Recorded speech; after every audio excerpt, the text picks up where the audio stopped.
का धन्यवाद करता हूँ। प्रभु ने हम लोगों को अपने चरणों में बिठाया है ताकि हम लोग परमेश्वर के वचनों को सीख पाए। पिछले दिनों में लगातार हम परमेश्वर के वचन से सीखते आ रहे हैं। परमेश्वर का धन्यवाद हो जिसने मसीह यीशु के द्वारा हमें आत्मिक आशीषें दी हैं, सभी आत्मिक आशीषें दी हैं। तो हम परमेश्वर के वचन को सीखते आ रहे हैं। अफेसियों 2 अध्याय में, 1 अध्याय में हमने प्रभु के वचन से सीखा है। आज सुबह के समय में एक बार फिर से हम प्रभु के वचन की ओर जा रहे हैं। इफेसियों की पत्री उसका 2 अध्याय, अब हम 19 वचन पढ़ेंगे। इफेसियंस चैप्टर 2 वर्स 19। इफेसियों की पत्री उसका 2 अध्याय 19 वचन से हम लोग पढ़ेंगे। गुजराती और हिंदी में पढ़ेंगे। पहले गुजराती में पढ़ ले, फिर हिंदी में पढ़ते। માટે તમે હવે પારકા તથા વિદેશી નથી, પણ પવિત્રોની સાથેના એક નગરના રહેવાસી તથા ઈશ્વરના કુટુંબના માણસો છો। आमीन। इसलिए तुम अब विदेशी और मुसाफिर नहीं रहे, परंतु पवित्र लोगों के संगी स्वदेशी और परमेश्वर के घराने के हो गए। आमीन। परमेश्वर के वचन से हमने पढ़ा, हमारा विषय जो चल रहा है आत्मिक आशीष। परमेश्वर ने कलीसिया के लिए दी हुई आत्मिक आशीष, उन आत्मिक आशीषों के बीच में एक अगली आशीष जो आज सुबह के समय हम सीखने के लिए जा रहे हैं, वो ये है कि इसलिए तुम अब विदेशी और मुसाफिर नहीं रहे, परंतु पवित्र लोगों के संगी स्वदेशी और परमेश्वर के घराने के हो गए हो। अब कलीसिया को दी हुई आत्मिक आशीष, परमेश्वर के घराने में शामिल होने का क्या मिला है? मौका मिला है। परमेश्वर का घराना हमें सबको मिली हुई आत्मिक आशीष है कि मैं, जिसको परमेश्वर का ज्ञान नहीं था, जिसको परमेश्वर के बारे में कुछ मालूम नहीं था, जो परमेश्वर की नजदीकी में नहीं आ सकता, उसको परमेश्वर का घराना होने का क्या दिया? एक मौका मिल गया। और आप ध्यान से समझे, घराना बोले तो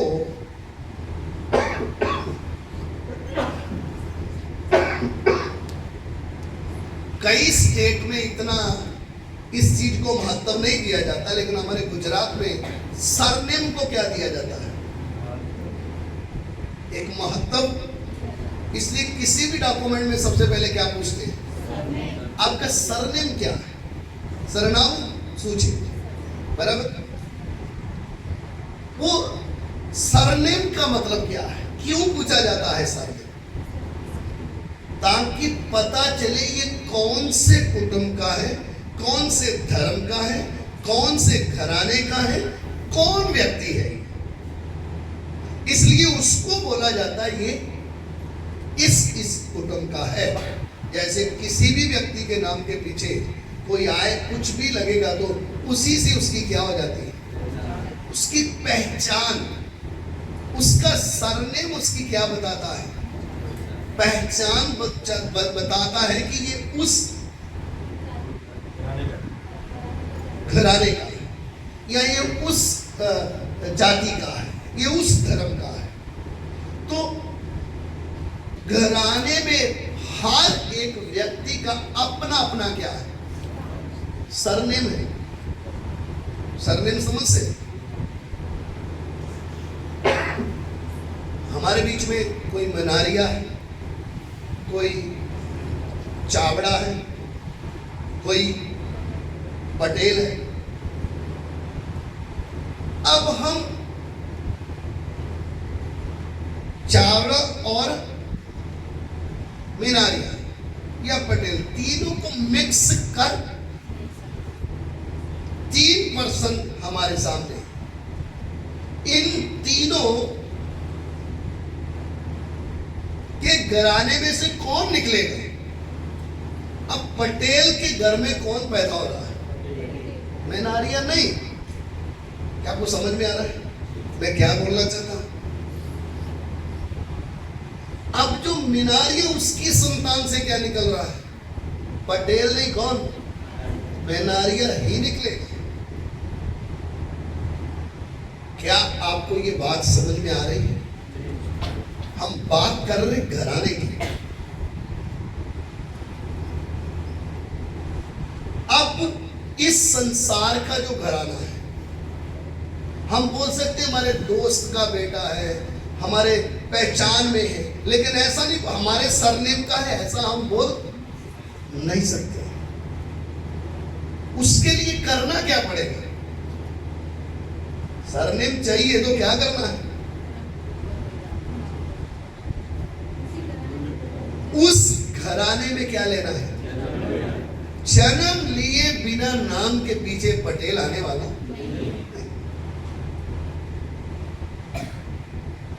अब परमेश्वर का घराना बोलने का मतलब, परमेश्वर के लोग बोलने का मतलब सिर्फ किसको हक है? इस पृथ्वी में सिर्फ किसको बोला गया है? इज़राइलियों को। उसके अलावा परमेश्वर और किसी के बीच में आकर वास नहीं करता। उन्हीं को बोला है कि मेरे लिए एक पवित्र स्थान बनाओ, ताकि मैं तुम्हारे बीच में क्या करूं? निवास करूं। इज़राइल को परमेश्वर ने बोला, मैं तुम्हारे बीच में क्या करूं? निवास करूं। मेरे लिए क्या बनाया जाए? क्यों? निवास किसके बीच में किया जाता है? बोलिए, क्यों परमेश्वर ने इस्राएलियों के बीच में क्या किया? निवास किया। उसका कारण क्या है?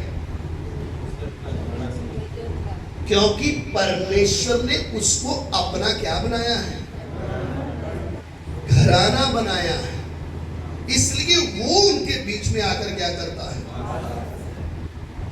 वास करता है। और वास करने का मतलब उनके बीच में चलता फिरता रहता है। और वो घराने का क्या है? मुखिया है। इसलिए मुखिया सबका क्या रख रहा है? आपको पता है, इसीलिए इस्राएल को परमेश्वर ने क्या किया है? इतने बड़े बड़े संकटों के बीच में से लेकर, कारण क्योंकि इस्राएल को परमेश्वर ने अपना क्या मान लिया? मान लेने का मतलब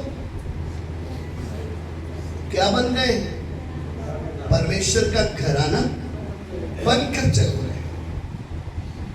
इसीलिए परमेश्वर ने लेवी अवस्था में लिखकर क्या बोला है? मैंने तुम्हें और लोगों को और देशों के लोगों से इसलिए चुनकर अलग कर लिया कि तुम निरंतर मेरे बने रहो।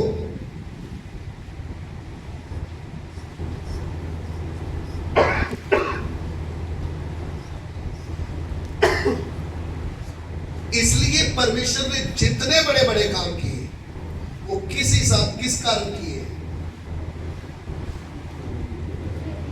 ये मेरे लोग हैं। परमेश्वर ने जब मूसा को दर्शन दिया, आपको पता है परमेश्वर ने मूसा से बात क्या की?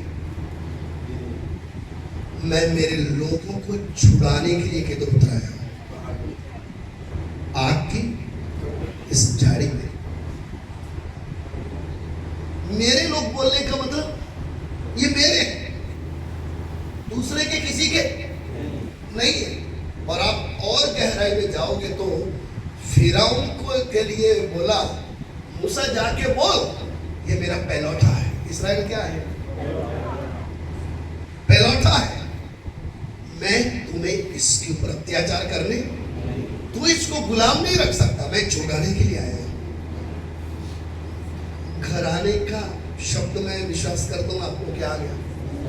और आज भी घराने का मुखी व्यक्ति परेशान हो जाता है जब उसके बच्चे या लोग क्या होते हैं किसी संकट में, तो कौन हल निकालता है? वो मुखिया निकालता है। पाप घर का जो है वो हल निकालता है। कोई बात नहीं, मैं जीवित हूं ना, मैं ये रास्ता क्या करूं।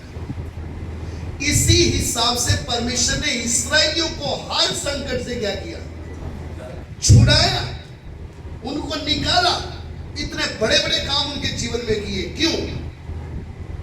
तुम मेरे घराने के लोग। ये बात जब हम इस्राएल का आने वाले दिनों में इस्राएल की यात्रा भी हम पढ़ेंगे, ये विषय खत्म होने के बाद इस्राएल के बारे में क्या वो सीखेंगे, कैसे परमेश्वर छोटी छोटी बातों में इस्राएल के साथ खड़ा हो रहा था। उसका कारण क्या था? क्योंकि परमेश्वर इस्राएल को क्या समझता है? ये मेरा परिवार है, ये मेरा घराना है, ये मेरे लोग हैं। इसलिए हर संकट के बीच में परमेश्वर उनके साथ क्या आ जाता था। इसलिए सद्रक मेशक अबेदनगो आग की भट्टी में जाते समय स्वर्ग में उपस्थित परमेश्वर किधर था? मेरी रिस्पॉन्सिबिलिटी मेरे घराने को बचाने की। इतना प्यार करता है। अब जब इतना प्यार करने वाला परमेश्वर और उस घराने में आना है तो जन्म किधर लेना है?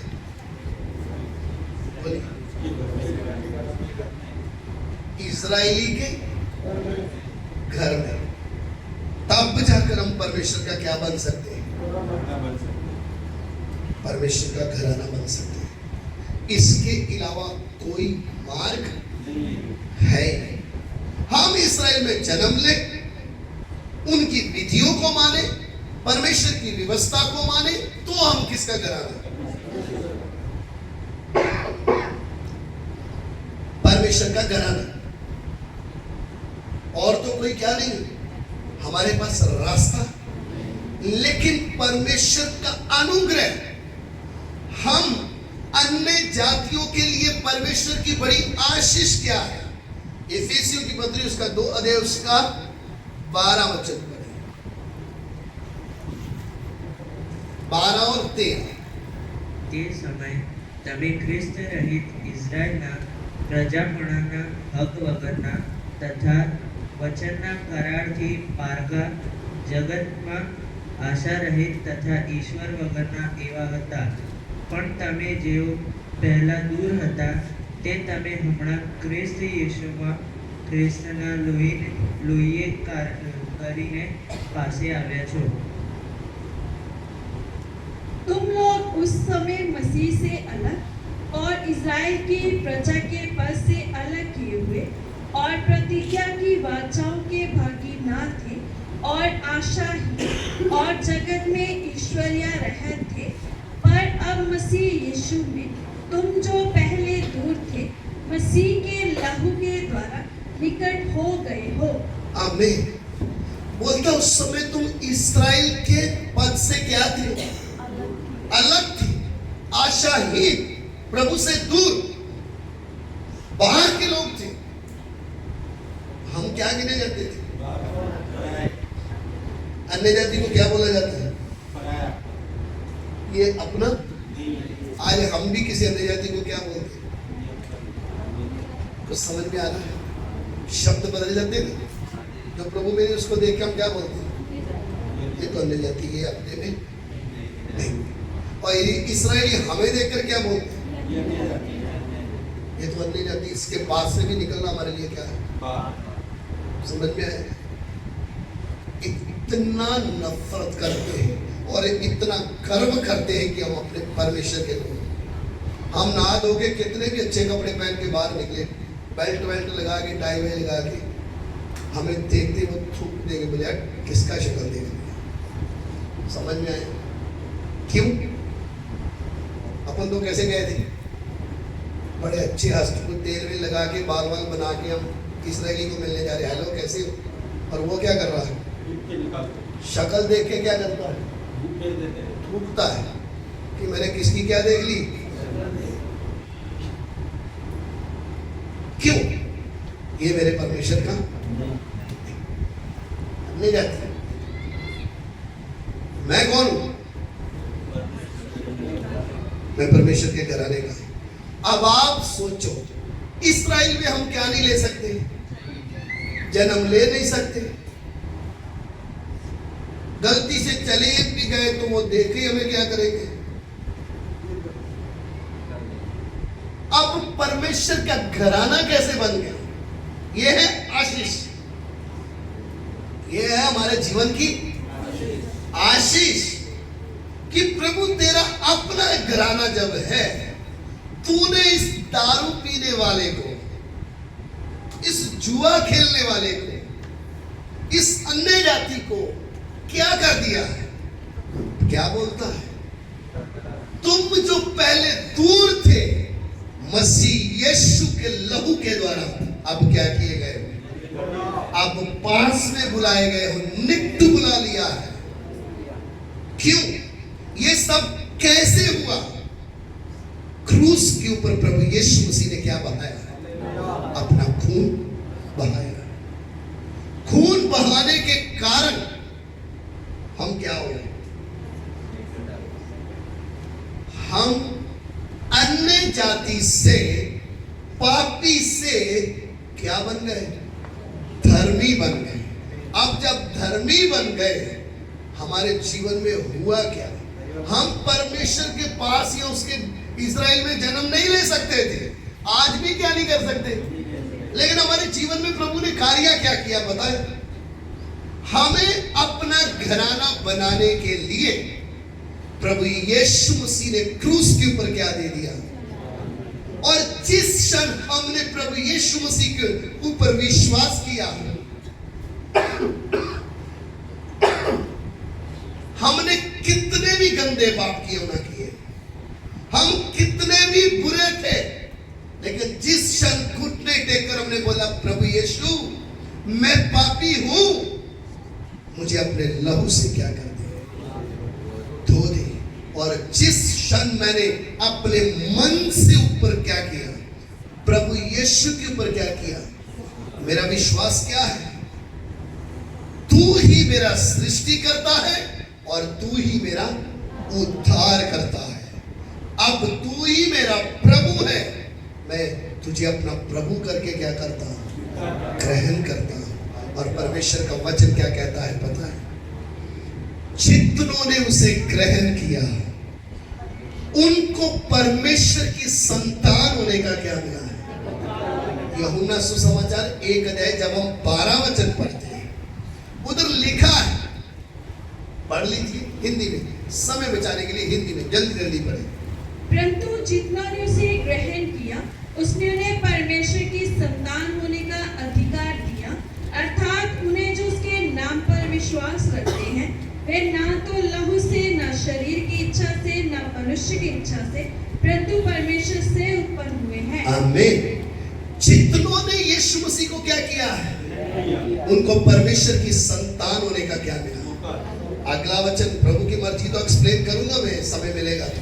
वो ना लहू से, ना मनुष्य की इच्छा से, ना शरीर की इच्छा से, ये अलग अलग है सब, परंतु किससे उत्पन्न हो गए?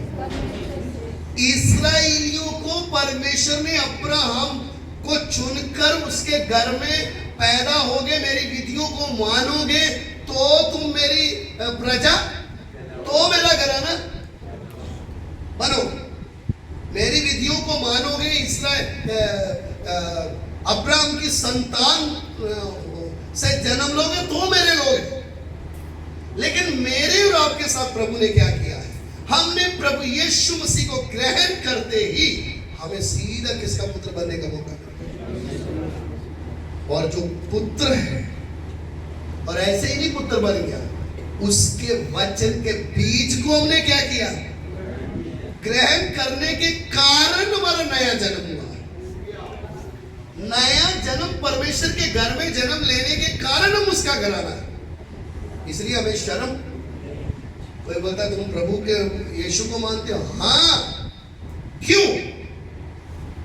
यीशु मसीह के द्वारा मैं परमेश्वर का घराना बन गया हूं।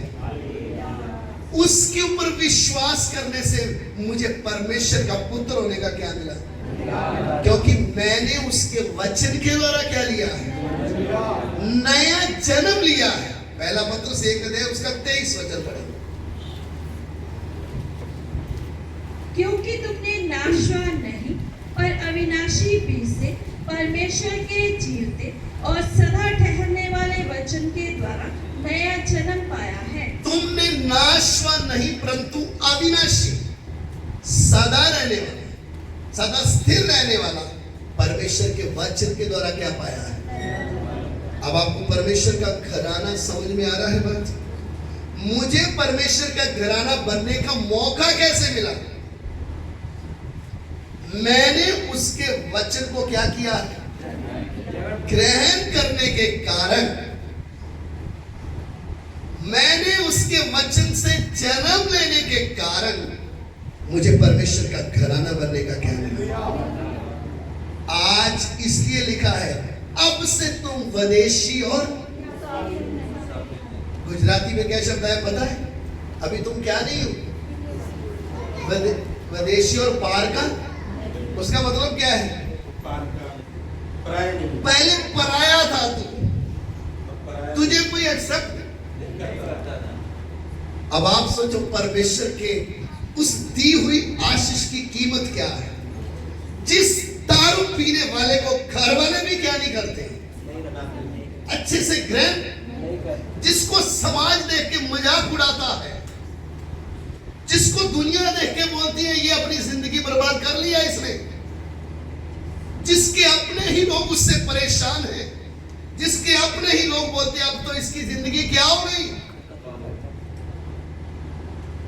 उस व्यक्ति को सर्वशक्तिमान परमेश्वर अपने घराने में आने का मौका दे रहा है। हालेलुया। मेरे जीवन की सबसे बड़ी आशीष क्या है? मुझे परमेश्वर का घराना बनने का क्या मिला है? समझ में आ रहा है? इसलिए प्रभु ने पहले लिख के दे दिया, तुम्हारे लोग, मेरे कारण तुम्हारे लोग क्या करेंगे?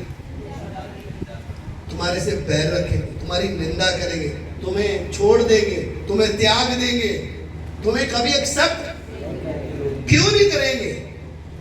क्योंकि एक म्यान में दो तलवारें, या तो परमेश्वर का घराना या किसका? या तो शैतान का घराना। दोनों में से एक साइड ही हम जी सकते हैं। और मेरे जीवन का सबसे बड़ा सौभाग्य क्या है? मुझे परमेश्वर के घर में जन्म लेने का क्या मिला है? प्रभु यीशु के ऊपर विश्वास करने से मैंने धर्म नहीं बदला, मेरा नाम नहीं बदला, मुझे परमेश्वर के पुत्र होने का क्या मिला? वो भी कैसे? शब्दों में नहीं, उसके वचन का बीज मेरे अंदर आया, उसके बीज से मैंने जन्म लिया, और वो बीज अनंत काल तक रहने वाला है। ये शरीर टूट जाएगा, लेकिन मेरे अंदर आया हुआ वचन का बीज कभी खत्म नहीं होगा, वो सदा स्थिर रहने वाला है। ना तो शैतान की शक्तियां उसको कुछ कर सकती है, ना कोई गवर्नमेंट कर सकती, ना कोई मनुष्य कर सकता है, ना कोई जानवर कर सकता है, क्योंकि मैं परमेश्वर से सीधा जन्म लिया हूं। हालेलुया। परमेश्वर से जन्म लेने का मतलब अविनाशी वचन के द्वारा मैंने नया जन्म लिया है। शैतान मुझे देख के क्यों डरता है? उसके पीछे का कारण क्या है? वो मुझे नहीं, मेरे अंदर आया हुआ उस अविनाशी वचन के बीज को देखता है। उसको मालूम है कि मेरा नहीं, ये परमेश्वर के घराने का व्यक्ति।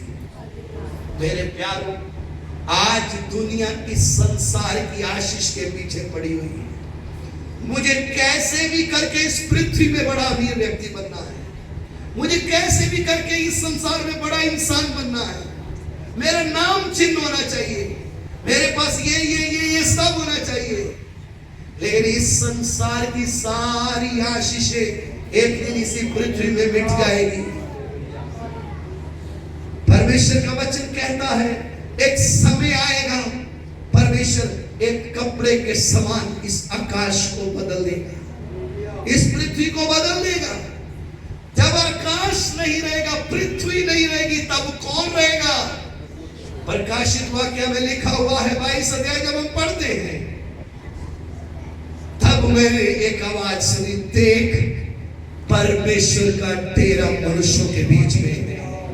वो कौन से मनुष्य हैं?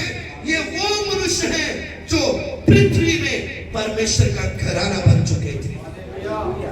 हम कई बार ये सोचते मेरे पास ज्यादा धन दौलत ना होने के कारण मैं गरीब हूं। आप दुनिया की नजर में गरीब हो सकते हैं, लेकिन स्वर्ग की नजर में आप स्वर्ग के नागरिक हैं।